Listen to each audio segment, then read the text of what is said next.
India থেকে ফেরার সময় কয়েকটা গন্ধরাজ লেবু সঙ্গে নিয়ে এসেছিলাম। তখন থেকেই মাথায় একটা আইডিয়া ঘুরছিল, কি করা যায়। কাতলা তো আর সঙ্গে করে আনা গেল না, তাহলে ভাবলাম স্যামন দিয়ে বানিয়ে দেখি গন্ধরাজ স্যামন। গন্ধরাজ লেবুর রস, নুন আর গোলমরিচ দিয়ে মাছগুলোকে ভালো করে মেখে 10 মিনিটের জন্য রেখে দিলাম। দুটো মাঝারি সাইজের পেঁয়াজ আর সাথে আদা ছাড়িয়ে নিয়ে একসাথে একটা পেস্ট বানিয়ে নিলাম।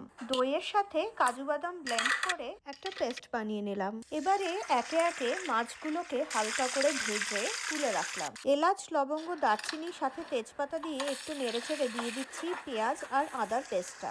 এরপর দেব জিরে আর ধনে গুঁড়ো। এবারে যাবে দই আর কাজুর পেস্ট। ভাজা মাছগুলোর সাথে দিয়ে দিচ্ছি চিড়ে রাখা কাঁচা লঙ্কা আর লেবুর পাতলা স্লাইস। একদম শেষে অবশ্যই ঘি আর গরম মশলা গুঁড়ো দিতে ভুলো না। বাস, গন্ধরাজ স্যামন রেডি। চটপট বানিয়ে ফেলো আর গরম ভাতের সাথে সত্যি করে খেয়ে বলো তো, গন্ধরাজ কাতলাকে কতটা মিস করলে।